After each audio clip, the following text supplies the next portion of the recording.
अस्सलाम वालेकुम to all. Welcome back. आज के वीडियो में आप लोगों का स्वागत है। आज हम डिस्कस करने जा रहे हैं नया टॉपिक जिसका नाम है सिल्क इंडस्ट्री। तो दोस्तों, लास्ट कुछ वीडियोस में हमने डिस्कस किया हैंडलूम्स और हैंडीक्राफ्ट्स के बारे में जो जम्मू एंड कश्मीर स्टेट और लद्दाख रीजन में पाए जाते हैं। आज हम बात करेंगे सिल्क इंडस्ट्री की। जो सिल्क इंडस्ट्री है ये वर्ल्ड हिस्ट्री में भी हिस्टोरिकली हम कह सकते हैं ये काफ़ी पुरानी इंडस्ट्री है। और जो पुरानी मेन कंट्रीज़ थी दुनिया की या मेन रीजन्स थे जहाँ पे सिल्क प्रोड्यूस होता था, उनमें चाइना सबसे लीडिंग है। क्योंकि चाइना और कश्मीर के काफ़ी क्लोज बॉर्डर्स हैं, तो इस वजह से ये आर्ट चाइना से सीधे कश्मीर आ गया। और कश्मीर के लोग भी सिल्क वर्मर्स को काफ़ी ज़्यादा रेयर करते हैं और सिल्क प्रोडक्शन में अपना कंट्रीब्यूशन देते हैं। जो चाइनीज सिल्क है, जिसको चमन सुक्का भी कहते हैं, finest qualities of silk that is produced in China and then is exported to different parts of the world. तो इसके लिए Kashmir plays an important role being a part of what we called silk route. जो कश्मीर है it was the part of silk route, और इसी root के ज़रिए जो चाइना का सिल्क था, सिल्क कार्गोज थे, वो सेंट्रल एशिया और फिर यूरोप और फिर बाकी मार्केट्स तक पहुंच जाता था। ये आर्ट चाइना के साथ साथ कश्मीर में भी पाया जाता है। कश्मीर के लोग as you know majority of the population is depend on agriculture, और एग्रीकल्चर में से एक टर्म है सीरीकल्चर, और सीरीकल्चर का मतलब ही होता है रेयरिंग ऑफ सिल्क वर्मस।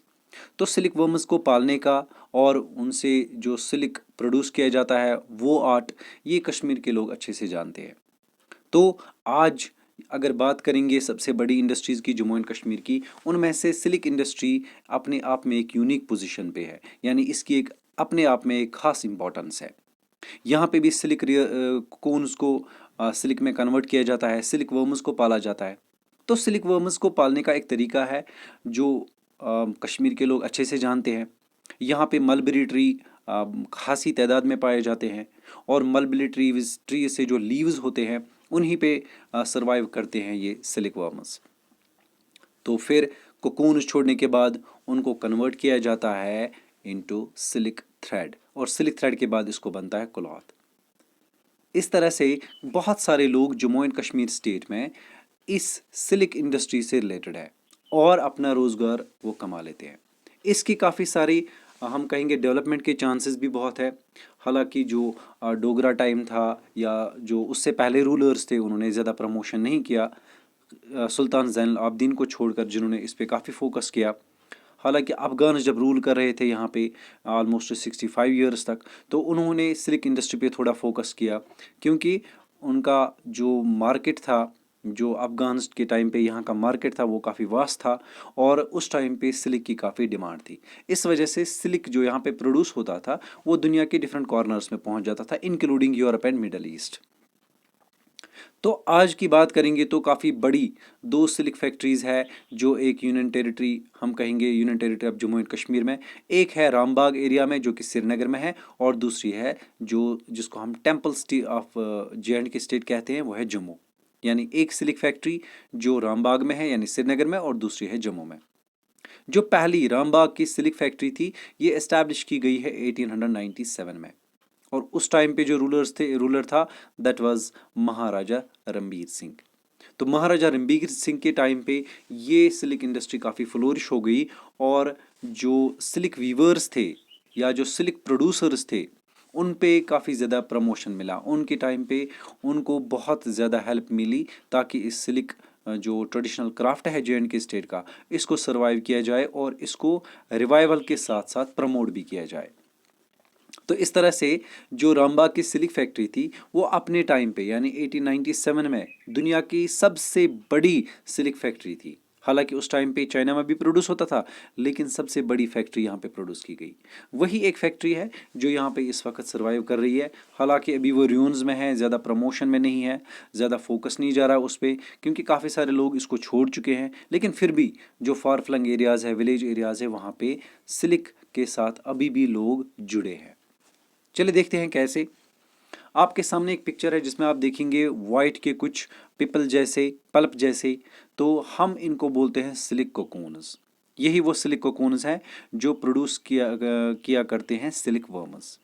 तो सिल्क वर्म्स इन कोकून्स को छोड़ते हैं, इनको कलेक्ट किया जाता है और उसके बाद फैक्ट्री में उनको बॉयल किया जाता है, बॉयल करने के बाद इनसे निकलते हैं सिलिक के रेशे, यानी कि जो सिंपल रफ धागे होते हैं या जो रफ सिलिक होता है या जिसको हम रा सिलिक कहते हैं वो प्रोड्यूस होता है। इसके बाद इसके थ्रेड्स बनाए जाते हैं और थ्रेड्स में कन्वर्ट करने के बाद इसका बनता है क्लॉथ। डिफरेंट डिज़ाइंस के क्लॉथ्स प्रोड्यूस होती है स्पेशली इन कश्मीर वैली। ख़ासतौर पे हम सिल्क की बात करेंगे तो उसमें यहाँ पे आप देख सकते हैं मेल और फीमेल दोनों के लिए प्रोड्यूस किए जाते हैं अच्छे अच्छे डिज़ाइंस में, क्योंकि ये काफ़ी स्लिपी होता है इस वजह से फीमेल इसको ज़्यादा पसंद करते हैं। तो मेल्स भी पसंद करते हैं, उनके लिए शेरवानी भी बनाई जाती है इसकी, या उनके लिए जो ड्रेस कोड होता है कुर्ता पायजामा वो बनता है। कुछ लोग सिल्क के फ़ेरन बनाते हैं, कुछ लोग सिल्क के बाकी जो ड्रेसेस होते हैं फीमेल ड्रेसेस वो बनाते हैं। तो इस तरह की काफ़ी सारी चीज़ें, यहाँ तक कि सिल्क के शॉल भी बनाए जाते हैं जिन पे मैकेनिकल प्रिंटिंग के डिज़ाइंस होते हैं। तो यहाँ हमने बात की है सिल्क इंडस्ट्री की। हालांकि सिल्क इंडस्ट्री में इतनी कैपेसिटी है कि ये और ज़्यादा लोगों को एम्प्लॉयमेंट दे सकती है, but right now this silk industry is facing number of problems specially in terms of old machines. जो कुछ मशीन्स हैं यहाँ पे छोटी मोटी मशीन्स सिल्क इंडस्ट्री में वो उतने डेवलप्ड नहीं है, वो काफ़ी पुरानी है, तो इस वजह से उतनी प्रोडक्शन नहीं हो पा रही है जितनी की होनी चाहिए।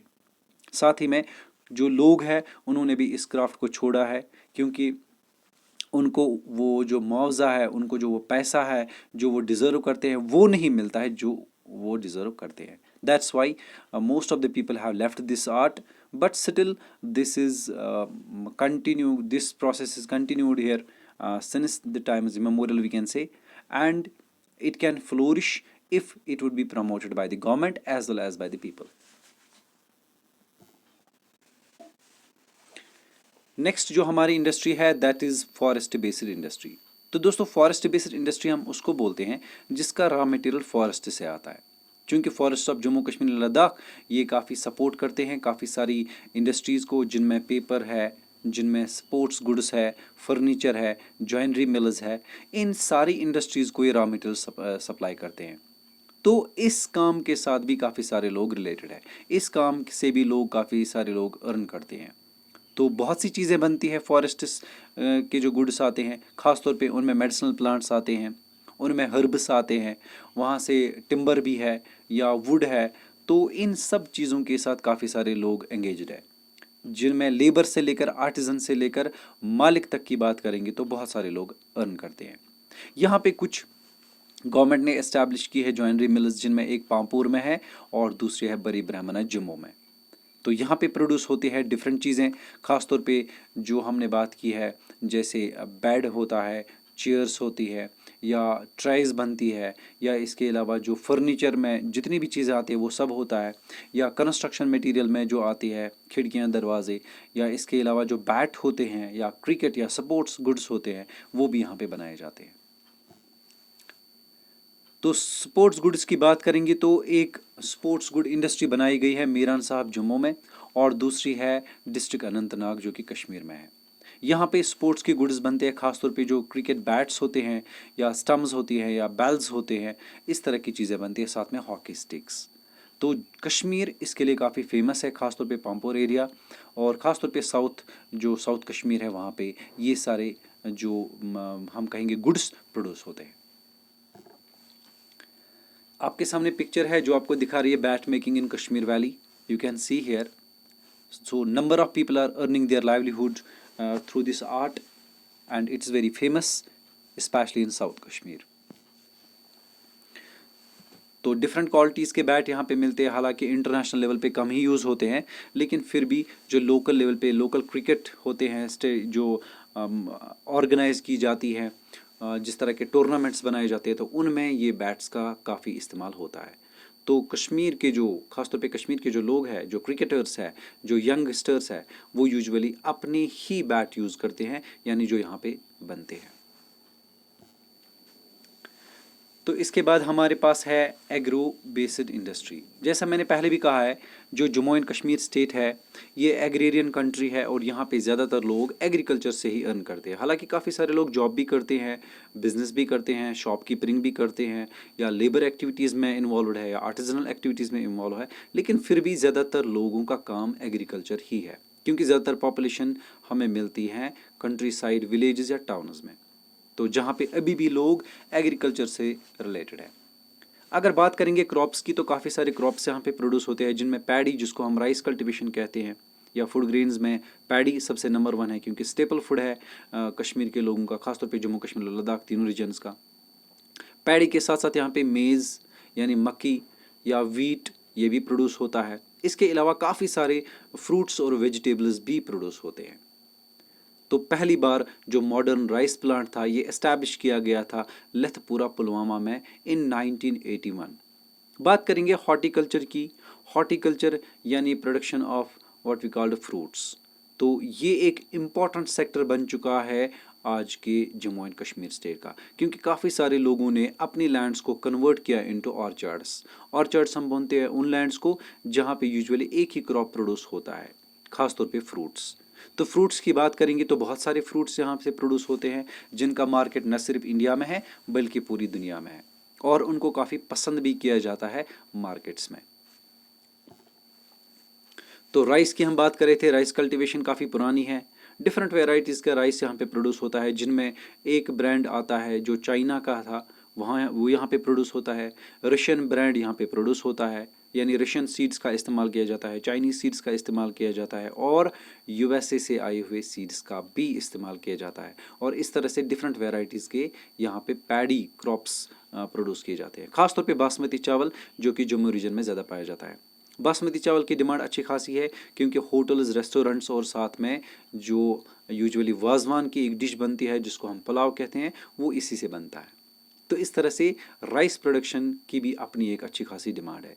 इसी राइस प्रोडक्शन की वजह से, जो मैंने पहले भी कहा, लथपुरा पुलवामा में एक जो हम कहेंगे राइस स्टोरेज यूनिट बनाया गया था 1981 में। तो फ्रूट्स की बात करेंगे तो एप्पल, चेरीज़, एप्रिकॉट्स, या इसके अलावा ग्रेप्स यहाँ पे पाए जाते हैं, या उसके अलावा पीच यहाँ पे होते हैं।